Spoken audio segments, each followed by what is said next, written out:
everyone. Welcome. I'm really grateful that you are all here. For those of you who haven't met me yet, my name is Miriam, and I'm part of the team here at We Are Nikki. And this community means a lot to me. Today, I'm also joined by two other team members with us. We have Gail from the We Are Nikki team, and we have Nicole. We're all grateful here to have this conversation. If you're joining us today, there's a good chance you've either been on the Lyme journey yourself or you love someone who has. And I just want to start by saying this clearly. This is not going to be another conversation where you leave feeling overwhelmed. This is not about giving you a list of 50 things you should be doing. This is about something much more important. This is about hope, real hope, the kind of hope that actually gives you something you can do, something that you can feel, and something you can hold on to. Because one of the things we hear over and over again in this community is that people have been told what won't work, they've been told what's wrong with them, and they've been told how long they might have. But they haven't been given a clear sense of what is actually possible. So today, that's what we're here to shift. We're here to open up a different kind of conversation. And I could not think of a better person to have this conversation with than Dr. Cowden. Dr. Cowden, thank you so much for being here with us today. Yeah, thanks for having me on. Awesome. For those of you who may not know yet, you've had decades of experience in integrative medicine. You've worked with some of the most complex chronic conditions, and you've seen things that most people wouldn't say aren't even possible. So I'd love to start there. Can you share a little bit about your journey and what led you into working with patients this way? Well, I was raised in West Texas where there's no significant amount of allergens. I was accepted into medical school in Houston. And when I got there, I was not used to the grass and the weeds and the trees and the mold and the fungus and everything else that was in the air. So I became sick. I developed initially allergic rhinitis, then allergic sinusitis, then infective sinusitis, then bronchitis, then pneumonia. And I got progressively worse to the point where I couldn't even attend classes. And I went to the chairman of the allergy and immunology department first, and then the ear, nose, and throat department second, and the pulmonary department third, and followed their advice, took the drugs that they recommended, and got progressively worse. And my wife's grandmother, thank goodness, came to visit us. She was a school teacher, a self-taught nutritionist. She saw me suffering, had pity on me, took me to the health food store, got me on some vitamins, minerals, and herbs, and I got well in about a month. And I thought, oh my goodness, I need to learn what this woman knows, and I need to take with a grain of salt everything I learned in the training institution after this, because the chairman of three different medical school departments couldn't help me, but this self-trained school teacher did help me. That's amazing. What is the one thing that really stood out when you went down that path of this is what they taught you in school versus what you learned from your grandmother? I made a determination there once I got well using the natural therapies that I was going to learn as much as I could about the natural therapies while I was going through the allopathic training. So I was in medical school and then residency and two fellowships over a course of 9 years. And whenever I had any time to do something, I didn't study medical textbooks or medical articles from the peer-reviewed literature.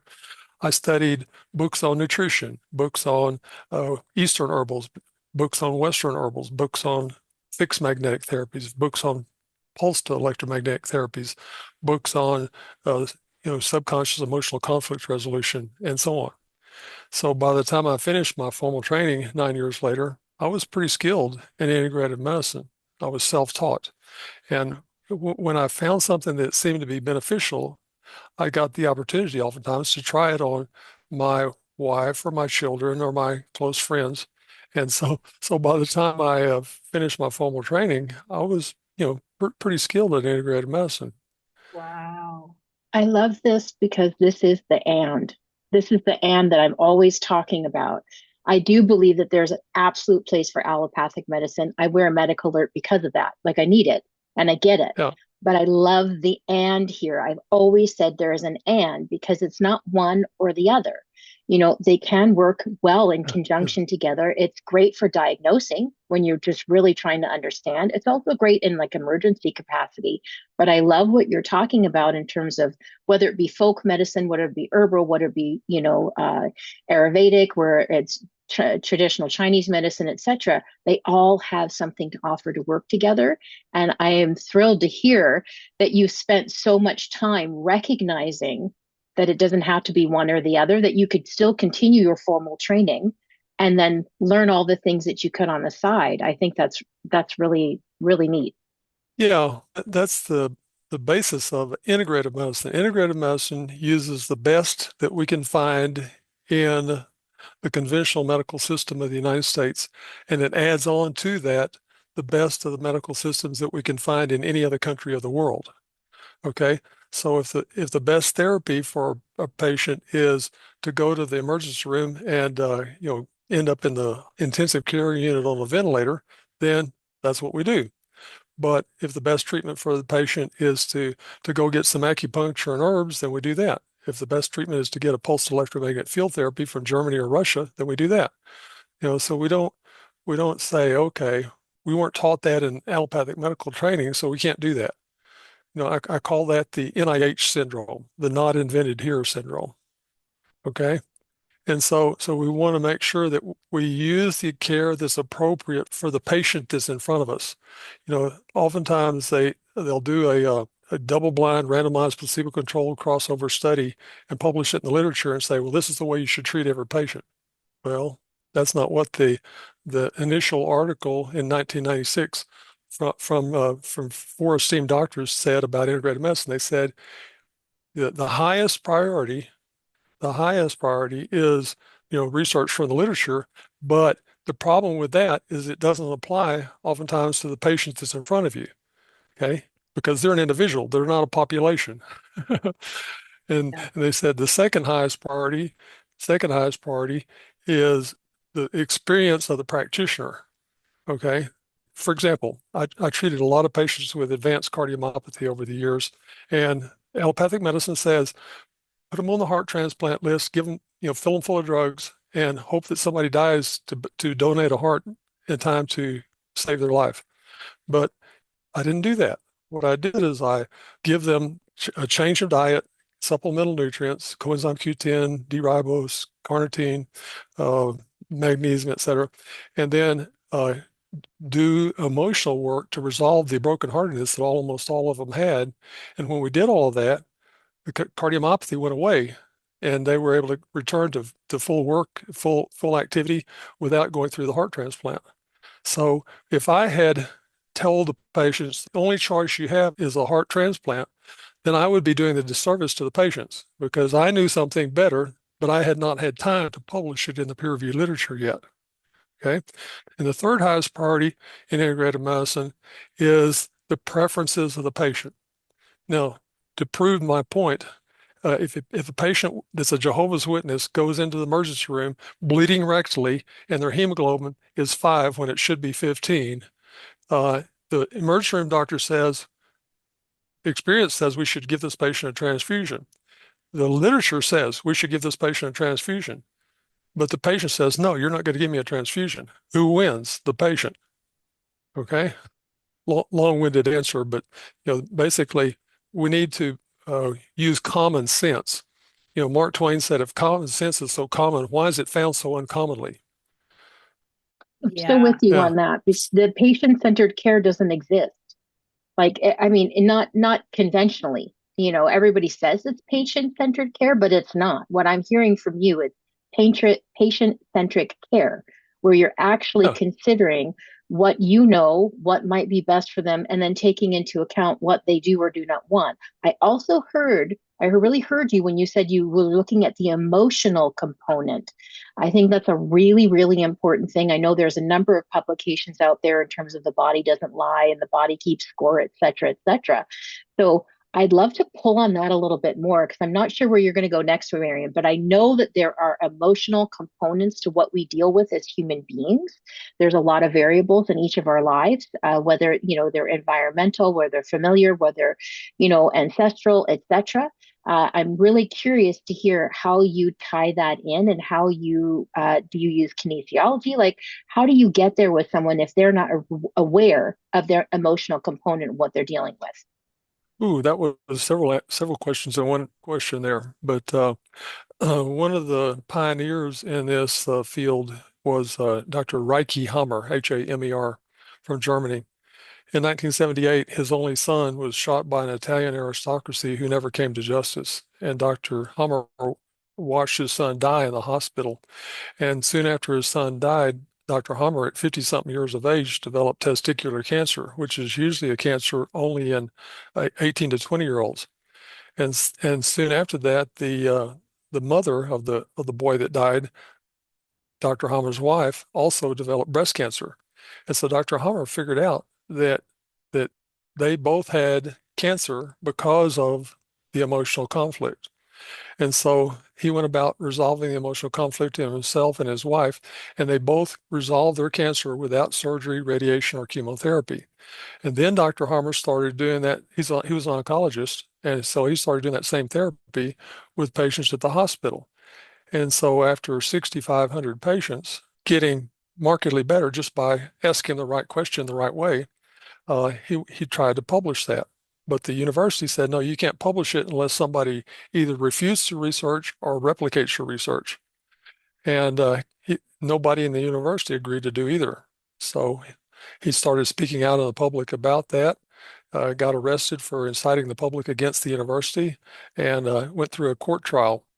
While he was in jail waiting for his court trial, the attorney that was going to prosecute him subpoenaed the records from Dr. Hammer's office, and the office staff of that prosecuting attorney contacted 6,500 patients or their family members to find out what the status of those patients were. And turned out that 92% of them were still alive 5 years after Dr. Hammer treated them. Now, a large percentage of those were stage 3 and stage 4 cancer. Uh, to give you a point of reference, the stage 4 cancer 5-year survival rate is about 5%. The stage 3 5-year survival rate is about 20, maybe 30% at the very most. So 92% is a whole lot more than those. So anyway, when it came time for the trial, uh, Dr. Hammer's attorney got the prosecuting attorney on the stand to witness in behalf of Dr. Hammer.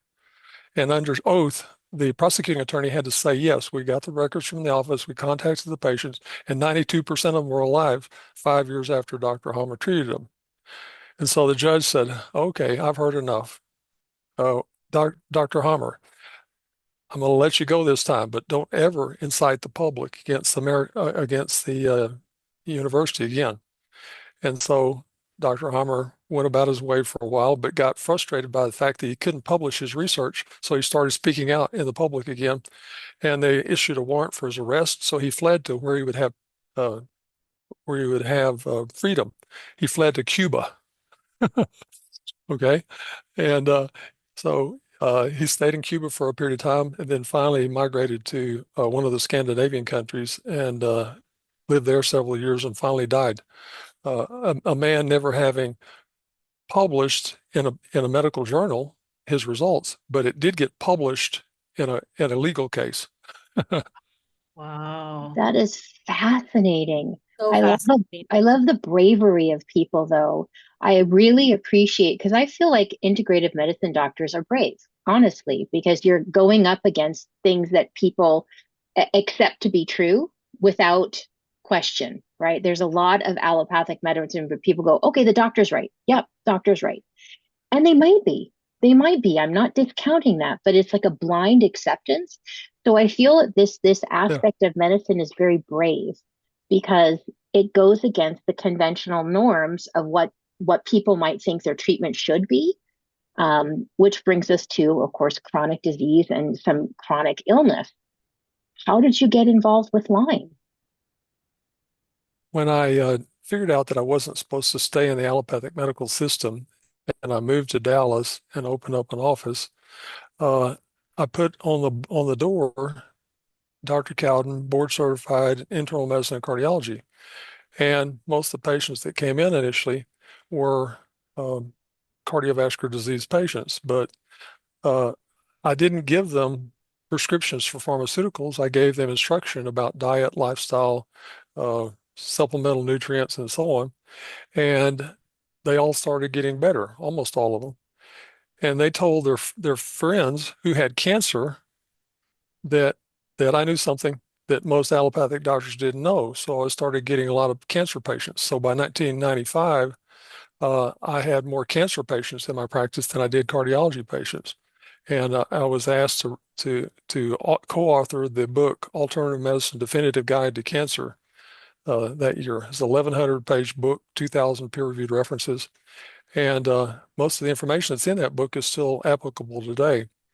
But anyway, I that's how I got into treating outside the box, I call it. Okay, started treating cancer patients and patients with arthritis and chronic fatigue syndrome. At one point, I had 500 patients in the practice with chronic fatigue syndrome, and most of those patients were given no hope by the allopathic medical community, and I had 80% of them well in less than 6 months.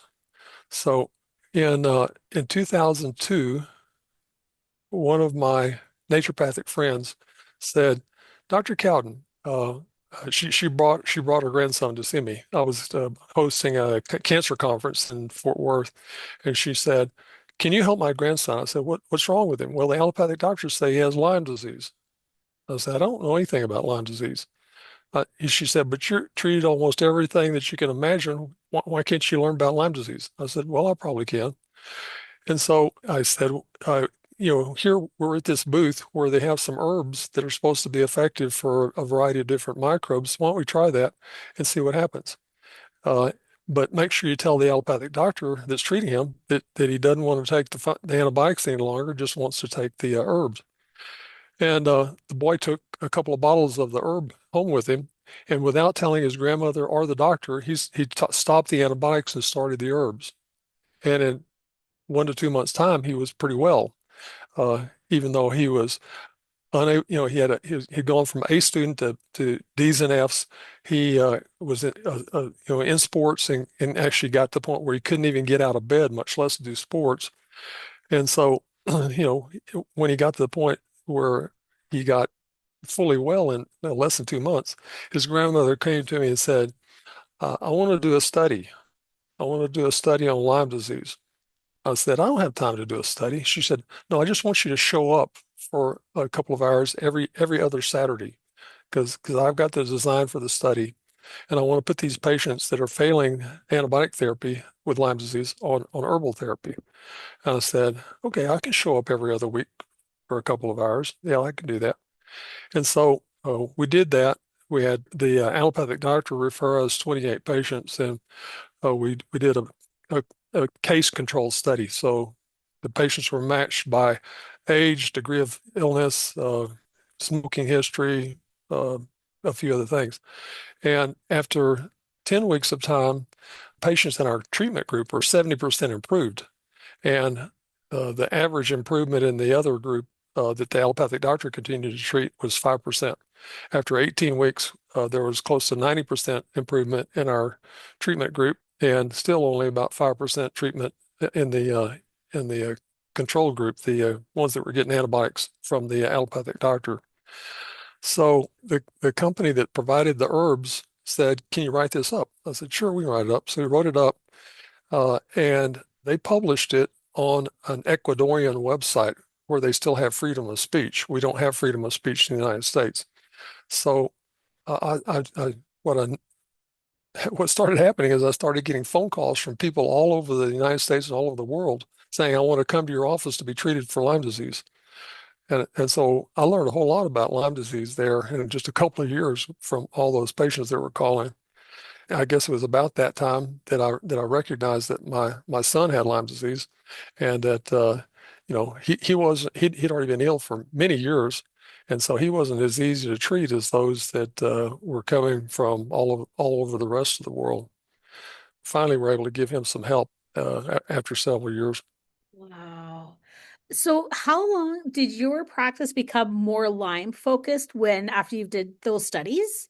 Or did you still do your cardiovascular and I saw whoever walked in the doors. I didn't, yeah. I saw cancer patients, cardiovascular disease patients, arthritis patients, chronic fatigue patients. But yeah, at one point, I think the number of Lyme patients exceeded the others collectively.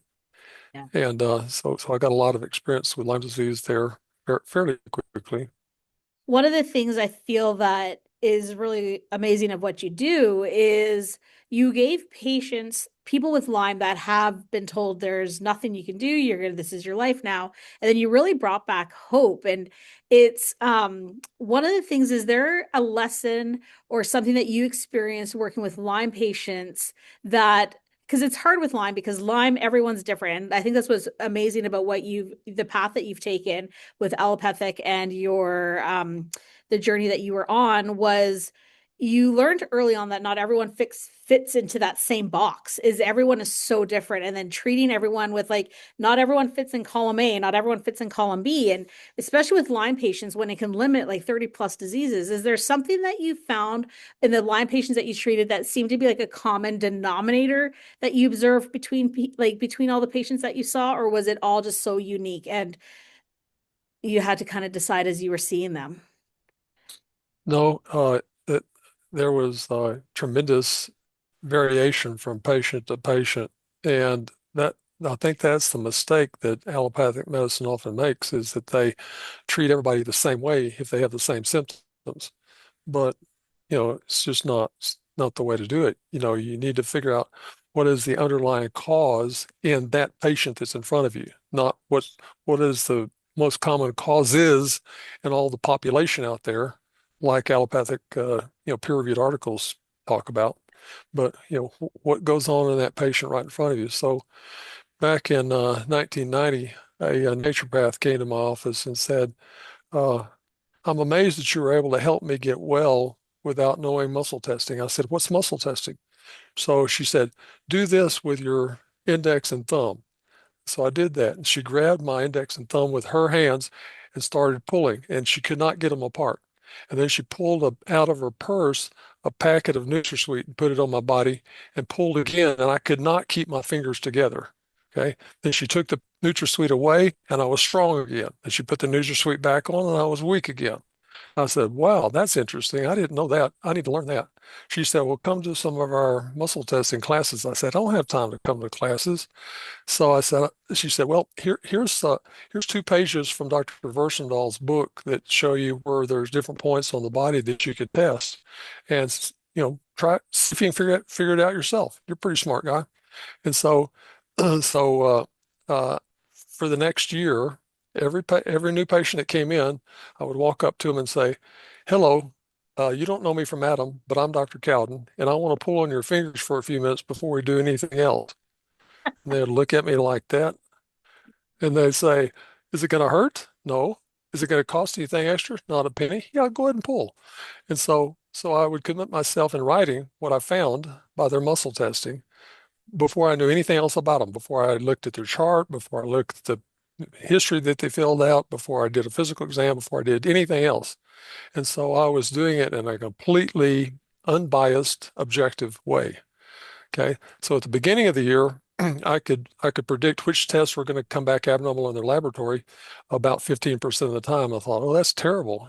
But then I learned the national average for internists is 10%, so I didn't feel quite so bad.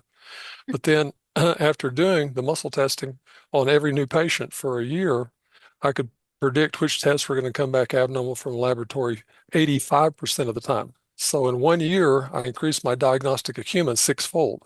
So a lot of the patients that were coming to me had already expended all their funds going to other doctors, and they have very little money left. I said, okay, I'm not going to waste money on doing a lot of testing. I'm going to help them to use their money wisely doing treatments. And so that's how I, migrated more into energetic medicine.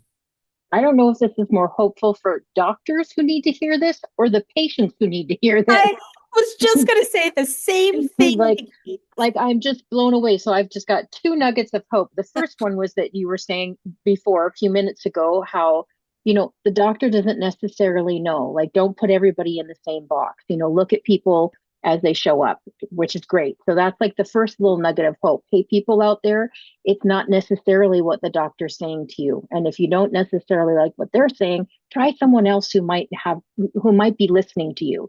So that's the first thing I heard a few minutes ago. And then what I just heard now is like so much gold for me to hear somebody say, unbiased, look at without looking at their chart, because I feel I've had quite a few medical situations in my own life and with my kids, how often my chart precedes me, and they're like, oh well, this person already thought that, so therefore I think that too.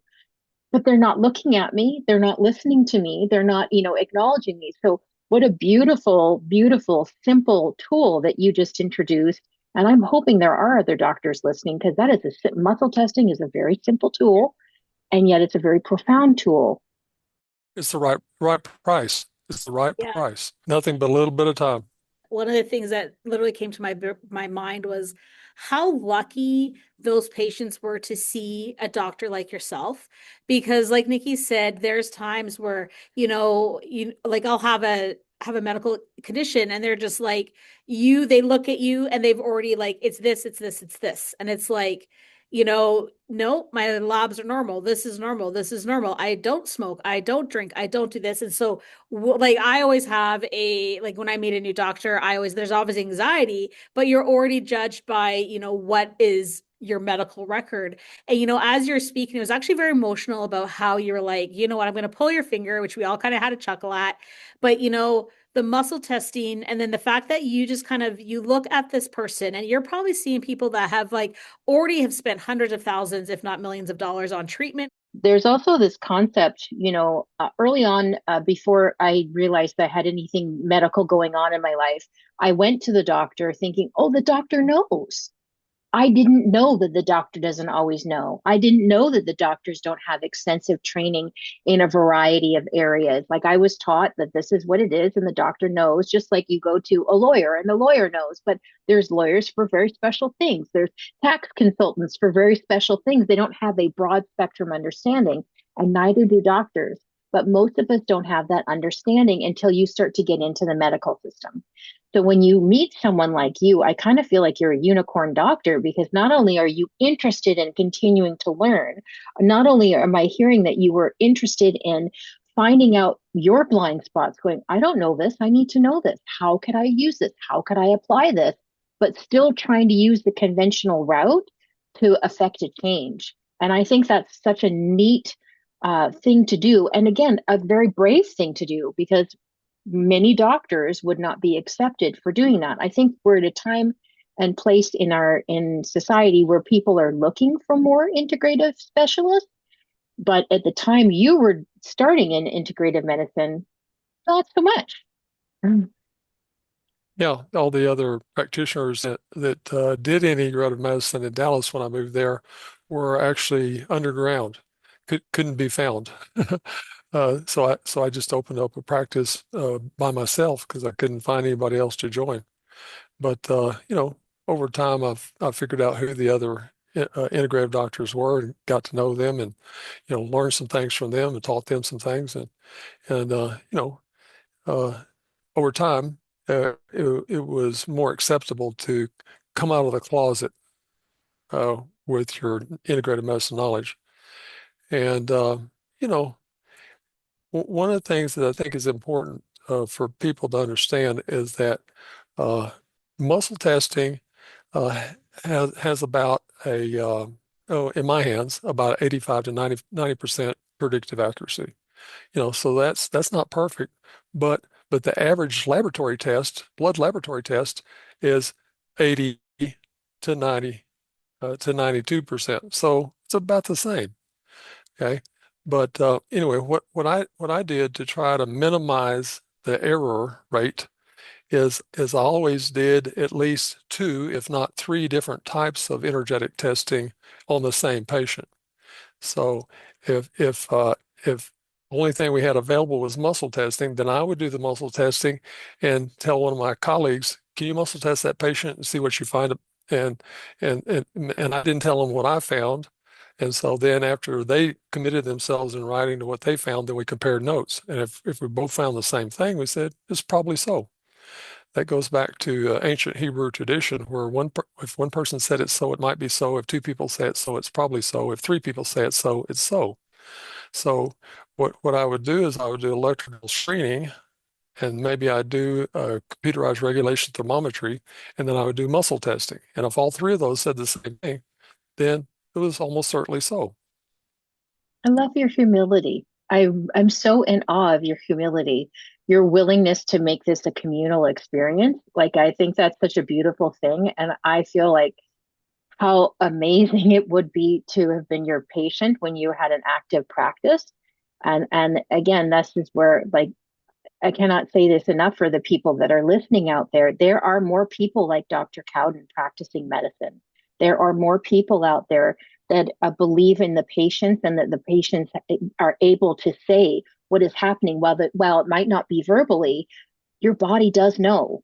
And just being willing, even on the patient side, being willing to explore integrative medicine, and on the doctor side, doctors out there being willing to hear your patients and make it a communal experience where you might not know something, but be willing to learn. Something, Dr. Cowden, one of the questions I have is when they're told that they're only have 6 months to live or 4 months to live, how is that impacting the outcome of how they're feeling and the outcome of everything else in their care? Oh yeah, that's one of the worst things that you can do to a patient. Uh, you know, and sometimes the doctors offer that without somebody asking how much time do I have left, and other times the patient keeps asking and asking and asking until the doctor finally says, "Well, in my experience, you have 6 months to live." Well, you know, most people are familiar with the placebo effect, which is seeing something good because you expected something good. But a lot of people are not familiar with the nocebo effect, which is seeing something bad because you expected something bad.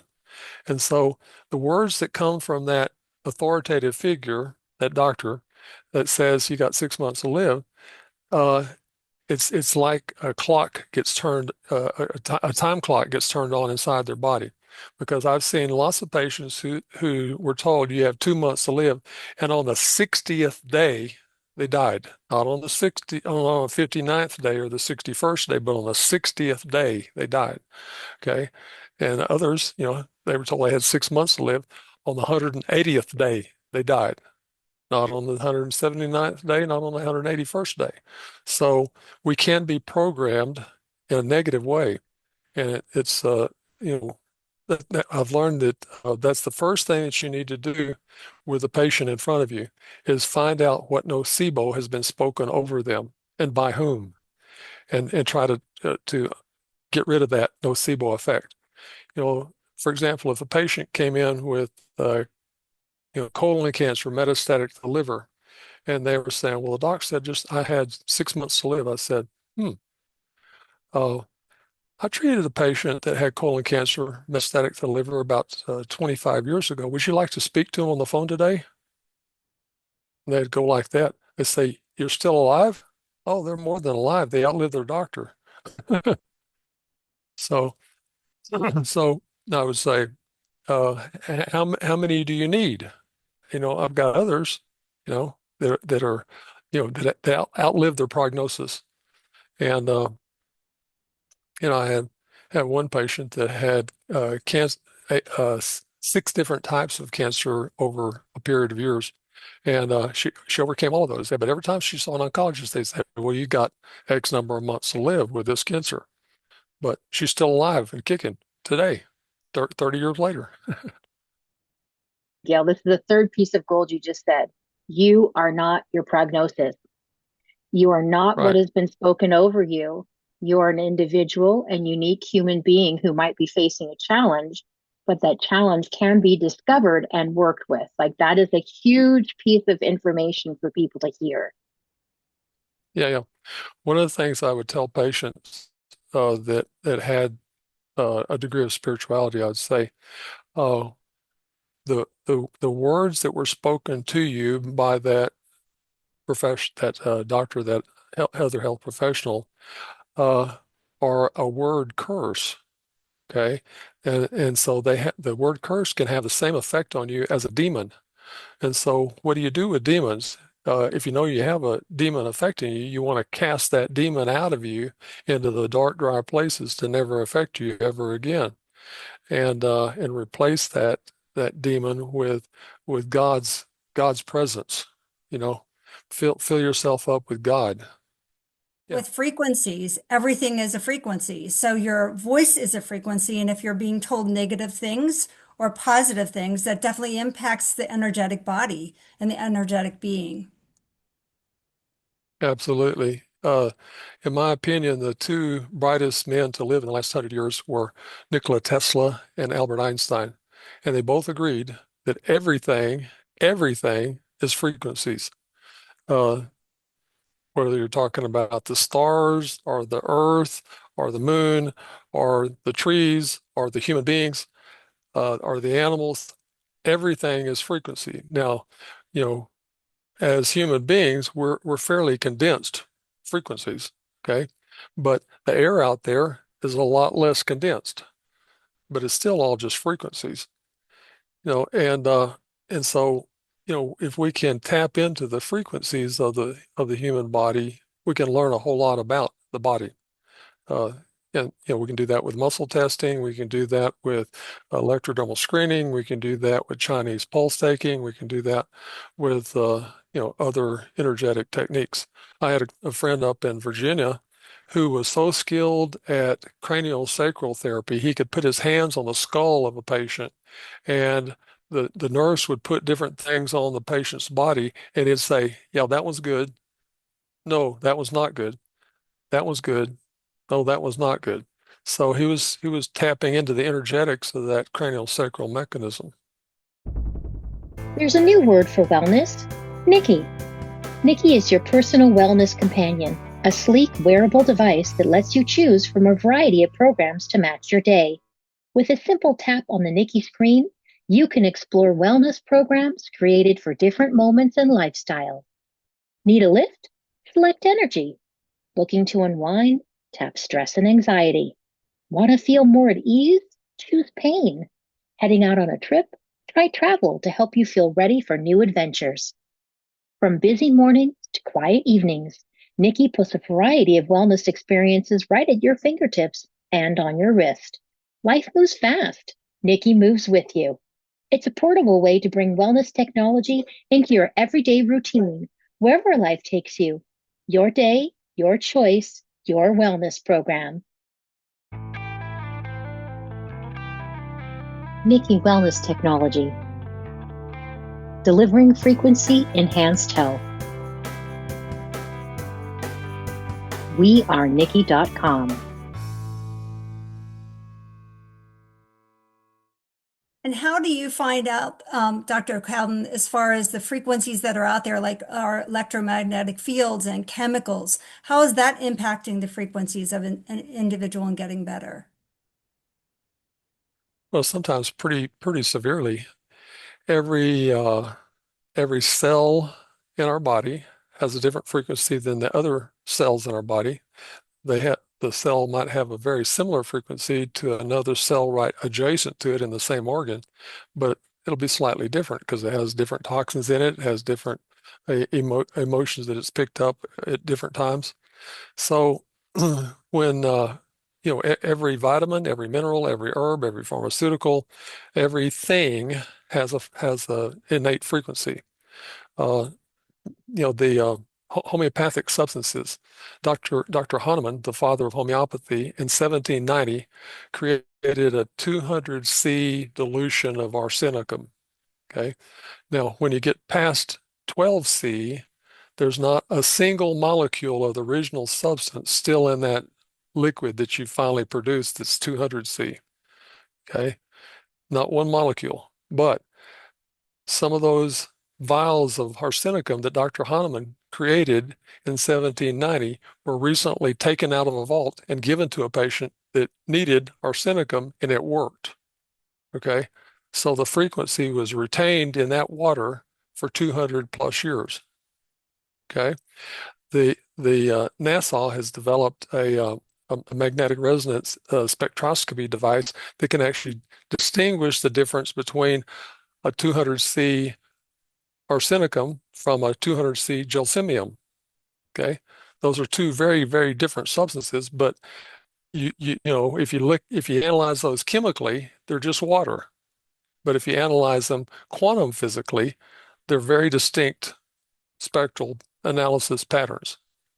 Fascinating. If we know something about frequencies and about how to look for them, test for them, uh, apply the information appropriately, then you can make a difference in a patient. You know, you can either give the patient a chemical, which sometimes has more adverse effects than if you give them a homeopathic version of that chemical, which usually doesn't have any adverse effects and only beneficial effects. Wow. Wow. It's so fascinating. One of the things we've talked about in this call or in our meeting was stress and how our body deals with that. And so when we did our pre-call, Dr. Cowden, you mentioned a very simple tool that people can use to help with the stress. Would you be willing to share that with our audience? Yeah, I think first and foremost, it's important for them to understand that stress is not always just a mental, emotional stress. You know, it can be electromagnetic stress, geopathic stress, chemical stress, microbiological stress, structural stress. Those are all stressors on the body also. And so this technique actually works for all of those and mental emotional stress. So you don't have to know specifically which stress you're experiencing, but if you feel stressed, then you can do this technique. Okay, so the way you start this technique is you do that with your left hand. You put your thumb and your index finger together, and you wrap your right hand around it like that, and then you lay that in your lap, and you try to get your shoulders down and relaxed because most people walk around with their shoulders like earrings attached to their ears. And so you get your shoulders down and relaxed, and then you start breathing deeply in through the nose, hold for 1 second. So expand the air sacs of the lung, and then out through the mouth, and keep being like that. In through the nose, hold for 1 second, out through the mouth. When you breathe in through the nose, it warms the air. If you breathe in through your mouth, the cold air hits your lungs and stretches you further. Okay? So you breathe in through the nose and out through the mouth so to get the air out quickly enough. And then while you're doing that deep breathing and holding your left index and thumb like that in your lap, then you're going to close your eyes. You're going to visualize yourself in a place in nature that was relaxing to you. And go there by yourself. Don't go there with another person, because if you go there with another person in your mind, you'll think about their stuff and the stuff between you and them, and it might not be relaxing. So go there into nature by yourself, and remember that place with as many senses as you can. For example, if you're walking on the beach in your mind, then you're going to feel the cool sand squishing between the toes. You're going to feel the warm breeze against the skin. You're going to see the clouds in the sky and the sun setting. You're going to taste the salty taste in the mist in the air. You're going to smell the ocean smells. You're going to hear the seagulls crying and the waves crashing all at the same time. Okay. Now, when you use all the different senses like that, it crowds out of the different parts of your head the stressful things that are going on in your head. Okay. So you don't leave any room left in your head except for the relaxing experience in nature. Now, you do this for 4 minutes before every meal, 4 minutes before every bedtime, and you'll actually become very skilled in it in about 4 weeks. Okay, so that means you can start using it on demand after 4 weeks. Okay, so you say, what does on demand mean? Well, let's say you're having an argument with somebody and you realize that your stress is building up and you don't want to continue the argument in that degree of stress. So you say, excuse me, I need to go find a restroom. So you go find a restroom, you lock yourself in the stall, and you hold your left index and thumb, and you deep breathe and you visualize with your eyes closed until you feel that relaxing feeling coming over you. And then once you feel that, then you can get up off the toilet, go back out and deal with whatever you have to deal with. So, but it takes about 4 weeks of practicing this to get good at it. It's like shooting a bow and arrow. Most people that shoot a bow and arrow the first time don't even hit the target, much less the center of the target. But after they practice a lot of times, then they can get to where they can hit near the center of the target. What's so Wow. wonderful about this now, so now we have nuggets of gold, 4 and 5. So for the stresses, I am hoping that everybody heard that all kinds of different stresses coming at you. You may be experiencing stress and not realize it's from the earth. You might not realize it's from the electromagnetic fields. You might not realize it's coming from something internally. So there's several kinds of stresses, and you can be experiencing more than one. And then this beautiful, simple exercise that everybody has access to. So again, you're telling me what I'm hearing through your whole conversation here is that my body has innate wisdom, and you're showing me how I can use that to get better and to Yeah. ground myself and to connect myself and to understand that I am a frequency being, and I just need to learn how to talk to myself. And I need other people to learn how to talk to me too when it comes to medicine. That's what I'm hearing from everything that you have to say. Yeah. Probably should explain why you hold your left index and thumb, uh, because people say, well, what's the purpose of that? I understand breathing, I understand visualizing, but why do you hold your left index and thumb? Well, many years ago, I studied Jinshin Jitsu and Kikujutsu and TKM, and and and also I studied German acupuncture, okay, which is different than Chinese acupuncture.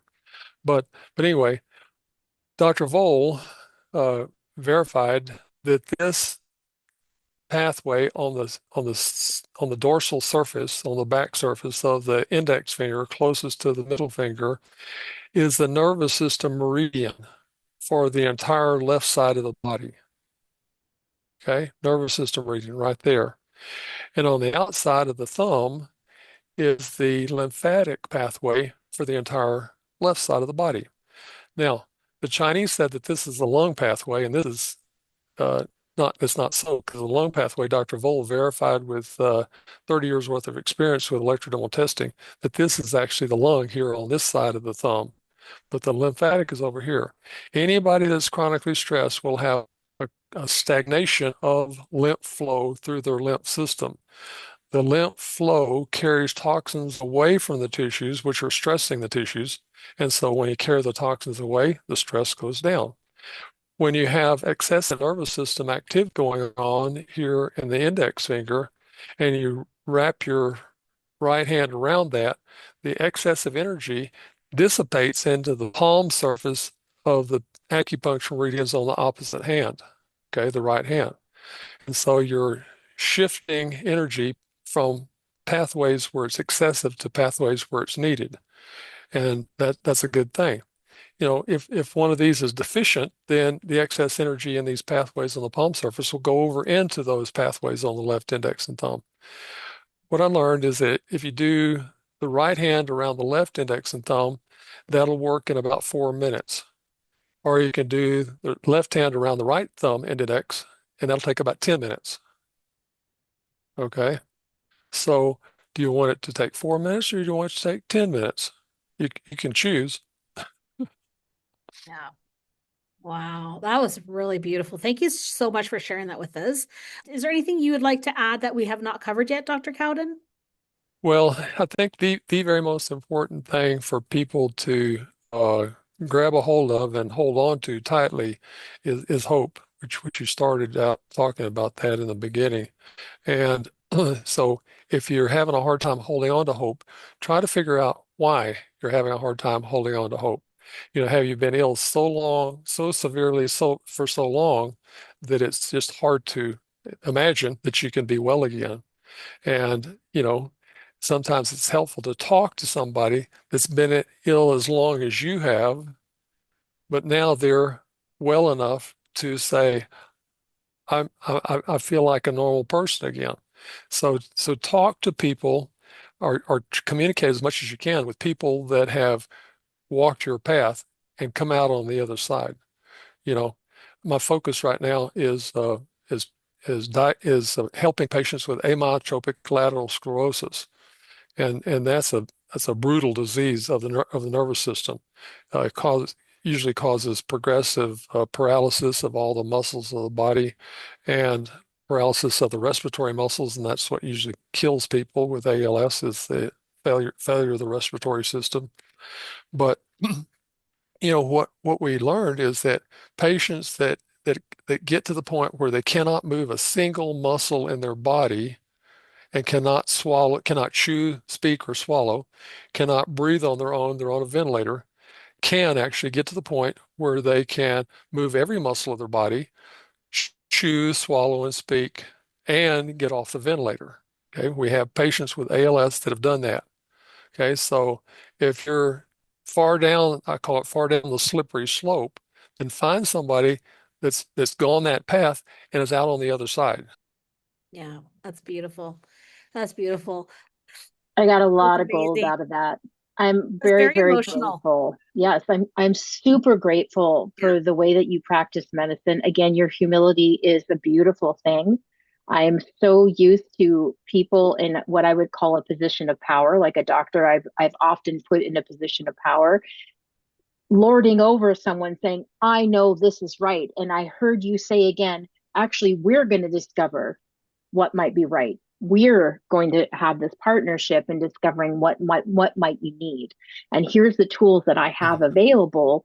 And if I don't, then like let's check it out. So that's such a beautiful way to Yeah, approach your practice and each patient. yeah, Really looking at it as a full picture of questions that they can ask. Like, I should not just be accepting this diagnosis. What are some things that I can be asking my doctor to make sure if this doctor is even suitable for me? Because a lot of times we just say, okay, this is the first doctor, this is the doctor I'm supposed to be with, and we don't ask any more questions or any clarification. And I think in this interview, you really empower people to ask those kinds of questions. And the other thing it's awesome because I don't think that people look at the mindset piece of it is that mindset plays a huge role. And I think I spoke about that earlier when we spoke last time. hmm My mom had cancer. She said, I'm not dying. And she had stage 4 cancer. And how many years did she live with stage 4 cancer? yeah. As long as people don't hear the words or don't believe the words, then they can overcome the prognosis. Hmm. But yeah, there's a story about a woman who had abdominal pain, and this is in the old days, maybe 30 years ago. And so the doctors decided to do exploratory surgery. This is before, MRI scans and CT scans and all that stuff. And so when they opened her up, her abdomen was full of cancer. It was lots and lots and lots of little tumors throughout the abdomen. And so the doctors, the surgeon came out to tell the family, well, she's got cancer throughout the abdomen. There's no hope for her. There's nothing we can do surgically, and chemotherapy won't be effective either. Radiation therapy won't be effective. So the family decided to not tell her what was going on. Okay, they just treated her with love and care and concern, and continued to you know laugh with her and encourage her and support her. She lived another 10 years. Wow. That's awesome. Oh, I Wow. love that. I love that so much because also, okay, this is like the sixth nugget of gold here. It's our perception of what we're sharing with people and what people are sharing with us. Again, Gail, you mentioned this before, everything is frequency. So spoken word, frequency, energy flows where intention goes, right? So if I'm telling you this is happening, so just like you said before, if someone's speaking over you, what did they say to you? Or what did you say to them that is causing them to believe? So checking our speech with each other too, I think is another little bit of wisdom there. Yeah, the Bible says life and death is in the power of the tongue. Wow. And Dr. Mhm. Kell, So, do you do an assessment at the very beginning when you're meeting someone to assess their mindset, or do you just talk to them and understand from that standpoint what they're struggling with from emotions and the stress levels? well, I always ask the patient, what is the most important thing that we can try to do for you? Okay. Yeah. What Yeah. is the most important thing that we can try to do for you? And then another question I would ask them is, uh, tell me something about your spirituality. And Yeah, they would that's great. look at me kind of oddly, and they'd say, "Well, I was raised in such and such religion. I was dragged to church every so and so period of time," and then they go through all of that. I say, Hmm. "Well, you told me about your religiosity, but I was much more concerned about your spirituality."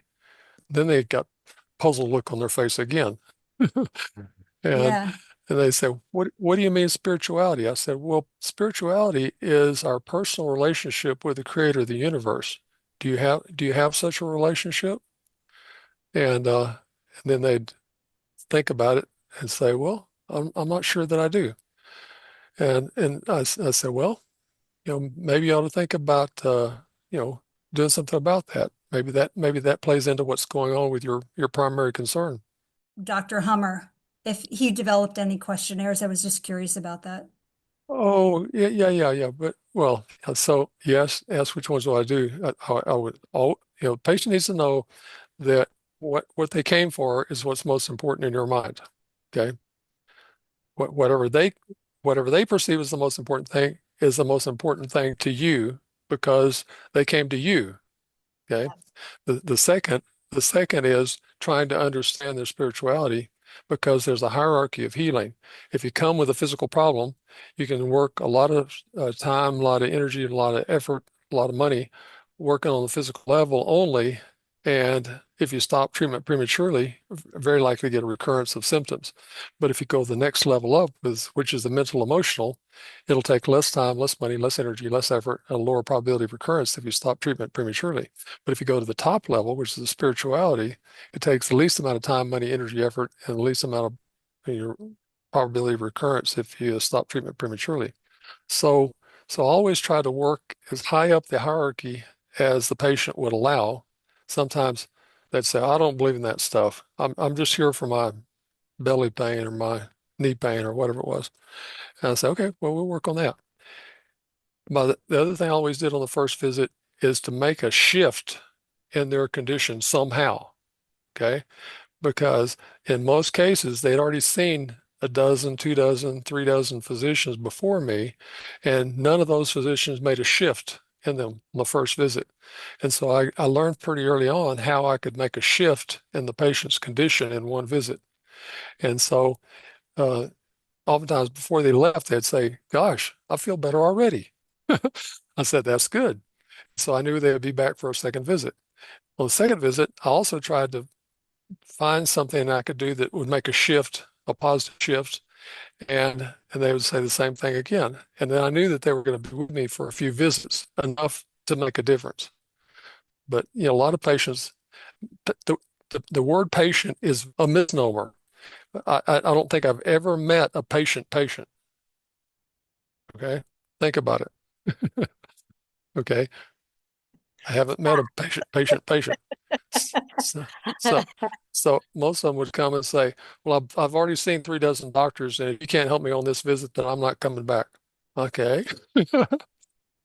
Okay, no, You're no like, pressure. I'll see you tomorrow. Yeah. Wow, that's amazing. This is Wow. great though, because I feel like you're an integrative facilitator. And what I mean by that is I feel like you're saying to people, you actually have way more power to help yourself than you realize.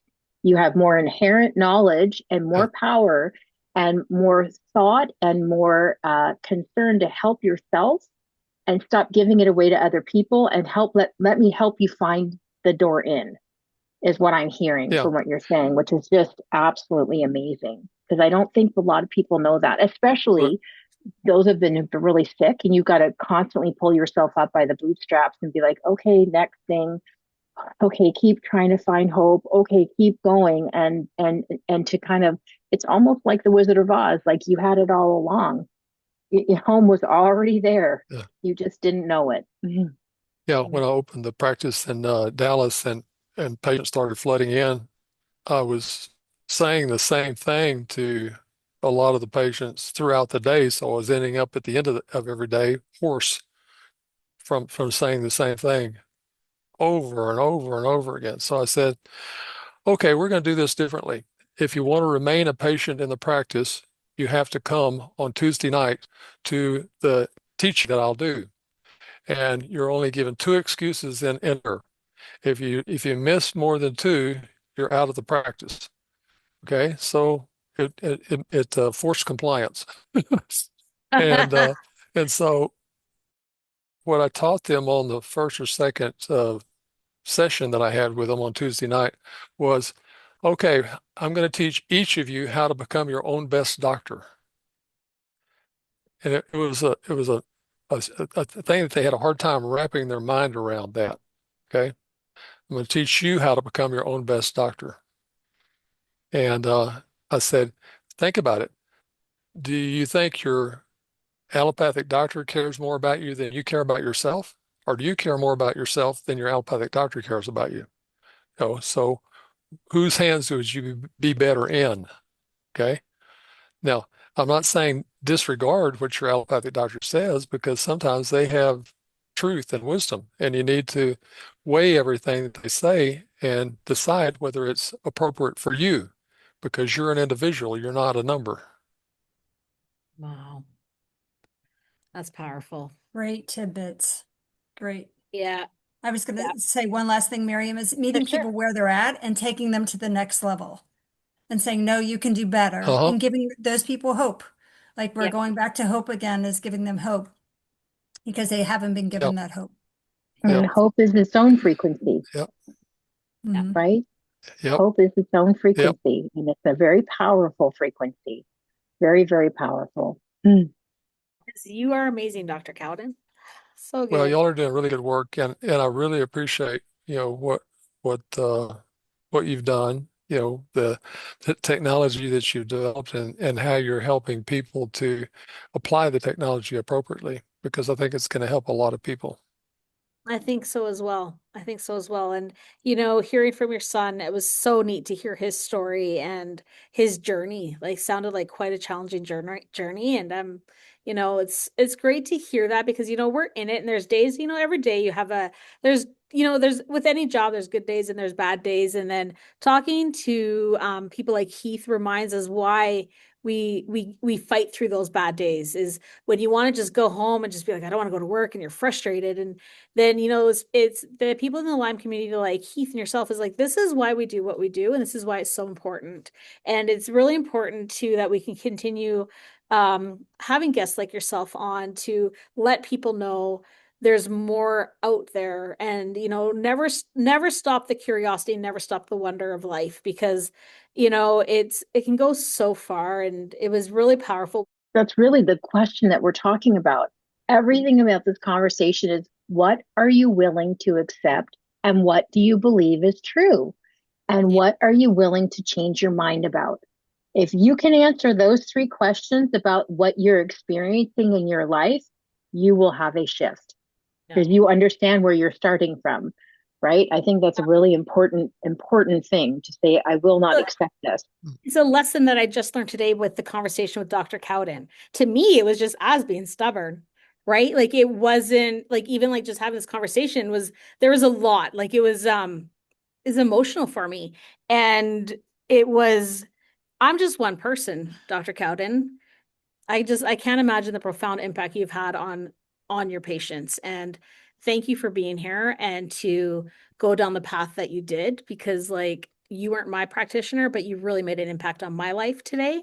And I hope it continues going forward. So I would just really want to genuinely thank you for your time today. Thank you so much, Dr. Cowden. Such gold. I really appreciate you sharing. Very welcome. With the ALS project, we're kind of like the Marines. We're just looking for a few good men and women that are willing to hold the hands of the ALS patients. So if you run across any of those, send them my way. Is there a website or anything that we can share on your behalf to educate people about that? Yeah, healingals.org. Awesome. Yeah, healingals.org.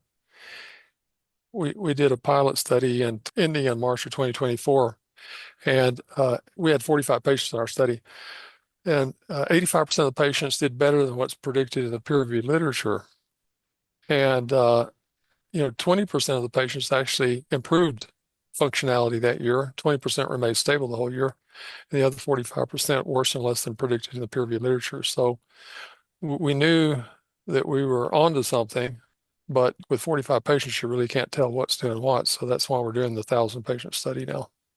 Awesome. Well, we can definitely include that, and then maybe we can get some more people for you and get some other people some more hope. Yeah, yeah. ALS is not a common condition. There's 30,000 ALS patients in the United States. There's 5,000 new cases every year and 5,000 that die every year. Yeah. So remains steady at about 30,000. But my goal is to in doing this 1,000-patient study is to publish in the peer-reviewed literature absolute proof that prevents neurologists from continuing to say to patients, there is no hope for your condition, there's no treatment for your condition, and you're going to die in 2 to 5 years, because that's what they tell them. And that's just criminal in my opinion, but that's what they're doing. Can people in Canada apply as well, Dr. Cowden? Yeah, they can. We have two different types of research. One is a institutional review board research protocol for U.S. patients only, and then we have patients from all the rest of the world that are part of our private membership association. And step at a time, we'll figure out, whether the journals will allow us to publish the ones from the other countries. But in the meantime, we'll start working on trying to get ethical approval in each of those countries so that more and more of those can be added into our U.S. population. Amazing. Yeah. Dr. Cowden, thank you so much for your time, your wisdom, and your heart. This has been an incredible conversation. So thank you, everybody. Today, I want to take a couple moments and we're going to speak to Heath.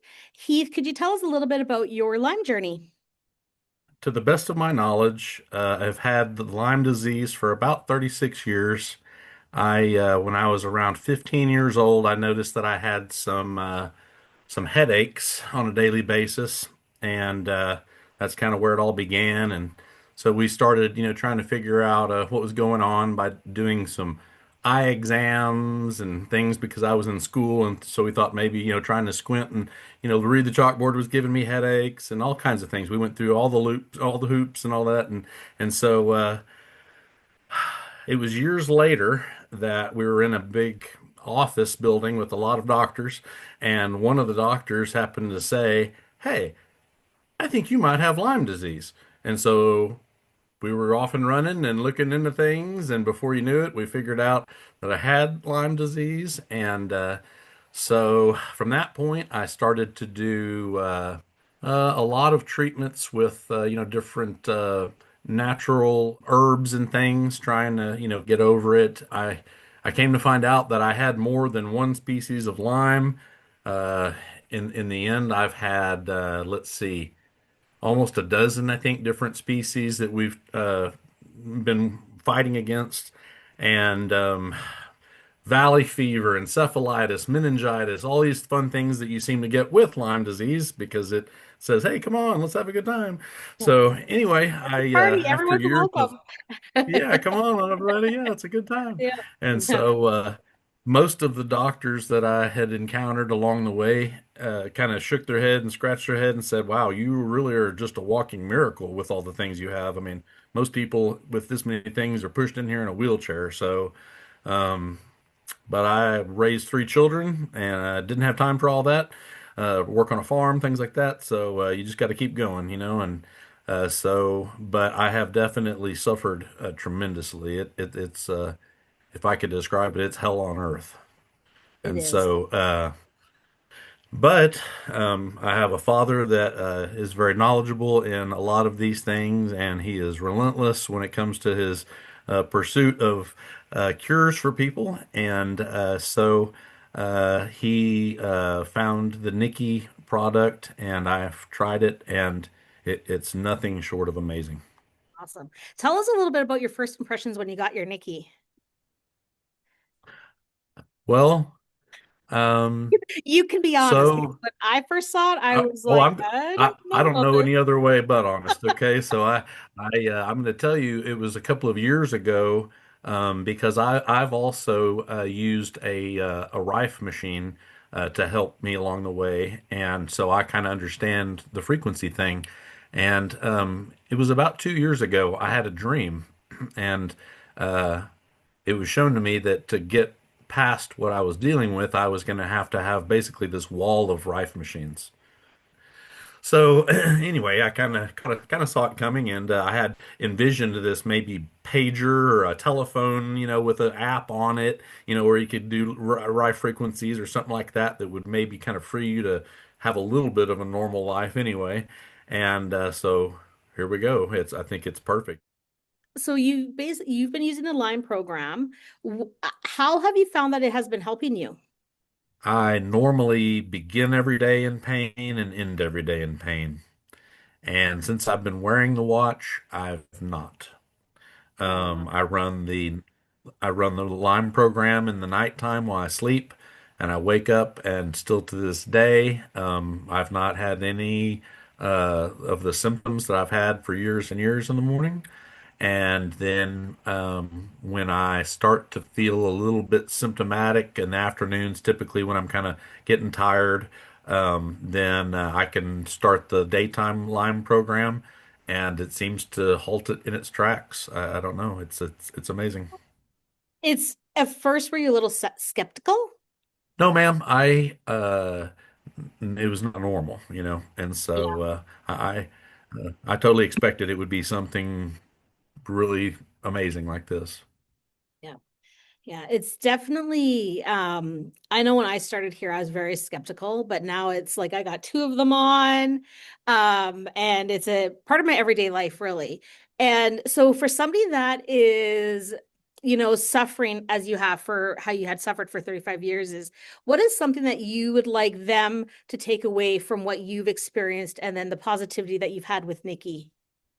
I would say, um, the possibilities with the Nikki are endless. I have, like I said, 3 children, and in the last couple of weeks, I've been with them, and they've mentioned something about some discomfort of something. Like my oldest son, he has some gut issues, and one of the programs on the watch is the gut health.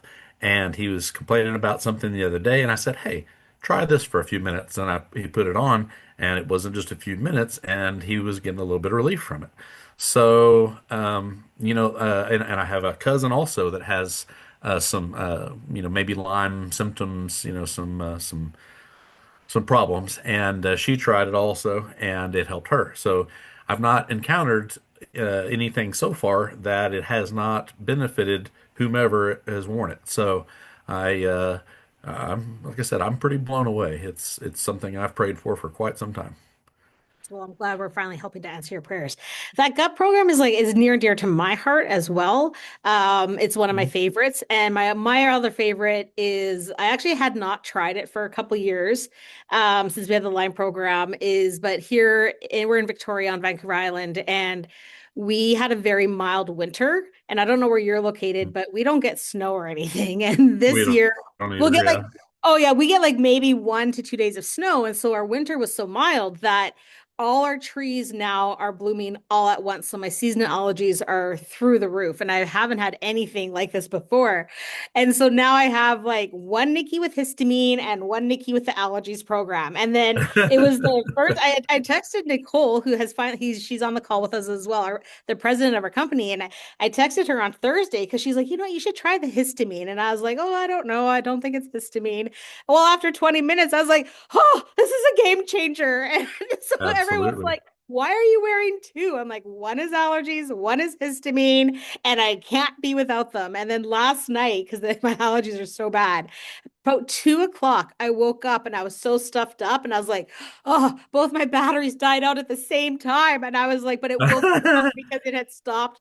The frequencies weren't playing, and then all my symptoms like came back. So I had to like charge them. And I'm like, okay, I can I'll read for 30 minutes, get enough of a charge to get back to sleep, and then I'll charge them when I get to work.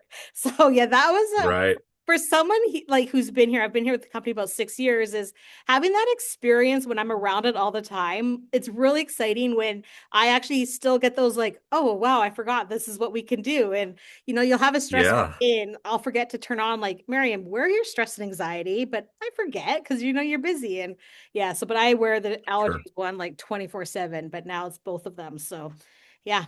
sure. So Forever, I've been learning kinesiology. oh wow. That's what my dad practices. He uses that in his practice. And so I've kind of been, around that quite some time. And I've learned how to do it pretty well myself. And I now use it in conjunction with the watch to figure out which bank will benefit me in the moment that I need it the most. So, Mhm. like, I went to town the other day, and when I was leaving town, I felt like maybe I'd started coming down with something. And I thought, I bet you anything there's a program here that will benefit me. And so I tested and I went through, and the bacteria bank showed to have some beneficial frequencies. And so I ran that. And by the time I got home, I was a totally different person. So, yeah, it's really neat to be able to use it in conjunction with kinesiology because it's a secret weapon. It is. Yeah, we have a customer of ours. I think she lives in Paris and she does the same thing. And every day she'll ask like, how long do I have to wear the Lyme program today? Or which program do I Right. need today? And it's quite fascinating how your body has the ability to basically call out what it needs and what it's missing. Like with the bacteria, it's like, okay, I'll try. And there's a lot to choose from that. Sometimes it might be overwhelming. But the fact that Hmm. bacteria came through so clear and you're like, okay, I put that on. Then by the time you get home, you're like, oh. And at first you kind of question it because you're like, wait a minute. And then you're like, no, it works. Like this little light Yeah. Yeah. is doing No, amazing things. I don't question it anymore. I understand enough to know it's spot on. That's so funny. When I started here, Heath, I didn't understand any of this whatsoever. And so we had our technology before was quite a big, it was called the Wave One. And so I remember my first day here and I changed industries, everything. And Nicole, who is on the call, she was like, okay, well, this is our technology. It's the Wave One. And I was like, I came from you got sick, you got a prescription, and that was the end of that. And so then Right. when I was given the wave one, I was like, oh my Lord, what have I gotten into? And then I had Hmm. just come off, so I have Crohn's disease, and I had just come off 5 very sick years. And my third day here, brand new employee, I'm in Nicole's office crying because I was like, why am I sleeping? Like I haven't slept for like 5, 6, 7 years through the night. And then it was the more I wore it, the more things changed. And so especially with Lyme, where people are like, you don't look sick or you don't do this. And sometimes people will say, like, well, I don't notice a difference. And then what happened is I all I really noticed was that I was sleeping more, which was great. And then what happened is I was on a very strict like pain regimen with narcotics. And what happened is 3 weeks into here, my doctors called because it was so regimented, and they're like, "How come you're not filling your prescriptions?" And that's when I clued in that like my pain that I was dealing with for so long just wasn't there, so I wasn't taking the pain medicine. And then Yeah. and that's when I was like, "Oh my gosh, like what is this madness?" And then I was like, after about 3 weeks, and I was like, wow, I am really invested now. And I remember going back to Nicole and being like, just so you know, if I don't meet my 3 months and you're going to fire me, you are not getting this back. And at the time, the technology was like $2,500. And so I was like, you're not getting this back. This is mine to keep, like, not happening. And then haven't gone a day without wearing some form of our technology. And it's Yeah. interesting how you go from being very skeptical to seeing what it does and how it helps. And it's Hmm. such a good tool in people's like in your wellness toolbox, really. So yeah, it's kind of cute. My mom like likes hers and she's like, "Oh, I'm going out. I better wear my travel." And she's about to travel internationally next week and she's like, "What if I can't take this on the plane?" She's like, "Oh, I'm not going to go." I'm like, "Mom, you can take it on the plane." And she's like, "I better be able to take this on the plane." But because Yeah, she right. just it means she's just so emotionally connected to it. Sure, sure, yeah. Yeah. Yeah. Yeah, No, that's it's an awesome. amazing device. Yeah. Yeah. Now, do your kids have Lyme? My youngest has shown some signs in the past. Because, for example, I used to get the really bad headaches, and I would treat them with the Rife machine when they would come on. And so there was a time there when he still lived at home, and he showed to need some frequencies to get rid of the headache that he was having. And so I believe that he has had some underlying Lyme symptoms there, Yeah. and but he also he's 21 now, and he is probably the most fit person I've ever known in my life. And I mean, he is a big time health nut. He works out. He works at a place here in San Angelo that they call the Donkey Rescue. He goes and rescues, the donkeys out in the wild and stuff, and helps to fix their feed and then find homes for them and stuff like that. So, but he works with them every day, and so he stays in really good shape. We just want to talk to him about all of his donkey funness because that sounds amazing. Yeah, yeah, it is amazing. Yeah. Yes, and if I could do anything else too, I'll be more than happy to help in any Oh, way. Because I've always said if I ever get over this, I promise, Lord, I will give back. So yeah. that's where I'm. That's all I care about now. You know what? It's really beautiful. Like there was another girl we gave a Nikki to. She was 21 and she was in school and she was really having a hard time. And she was part of during COVID, a lot of people with Lyme too, especially when they're younger, is they're not used to going out to support groups. And so what happened is this Yeah. gentleman named Lucas started a Lyme support group on Reddit because that's where that age group kind of hang around. And she was part of that Lyme support group on Reddit. And she couldn't like get up out of bed and she kept having these headaches. And what happened is we did a prize and she won the Nikki at his Lyme event. And I reached out to her and it's been about 4 years. And she's like, Miriam, like my Lyme is all gone. And now she works for the Lyme Alliance Company and she's running this. So she's doing this huge golf tournament. She's like, I prayed. And she's like, now that I'm better, she's like, I want to get back to my community. And that's what I think is so beautiful about the Lyme community is creating that hope for people that might be starting their journey in the middle of their journey. And, there's sometimes Right. that's part of your journey that, you can find your place and you can find yourself in that dark place. And like the whole point of like with the event that we're doing is to show people that there's hope. Like no matter which stage of the journey that you're in, there is hope. And we just have to keep like getting to that next day and just, finding the tools that Yes. support us. So That's yeah, awesome. That is awesome. awesome. Because yeah, it is hard to have hope when It you're so is. sick and it seems to be Absolutely. nothing out there to help you. Yeah. Yeah. It is really, it's hard. And I feel it's really hard to relate to that if you've never walked that path, Absolutely. right? Yes. Yeah. And it's Yes. hard too because some people with Lyme, they look like everybody else. And then, you're judged by, well, you don't look sick. Thank Yep. you guys all so much. It was such a good conversation. Yep. Because we love our customers so much, the way we show appreciation is we give away a Nikki device and a 1-year membership to our wellness store every month on the show. So make sure to go to the show notes to enter. Good luck. And for everyone watching, thank you for being here. We're really honored to be part of your journey. We'll see you soon. And if something in this conversation resonated with you, we invite you to explore more, not from a place of pressure, but from a place of curiosity, because sometimes the smallest shift creates the biggest change. Thank you, everybody. Be well. And we're done. Thank you so much, Dr. Cowden. That was like, All be blessed today. You as thank well. you as well. All right. Bye now. Bye. Bye. Hi, my name's Stephen Davis, founder and developer of Nikki, a personal frequency delivery system. This wearable is designed to deliver frequencies into the body to speed recovery from Lyme disease. Our Lyme suite of frequencies are the newest version of our Lyme Recovery program.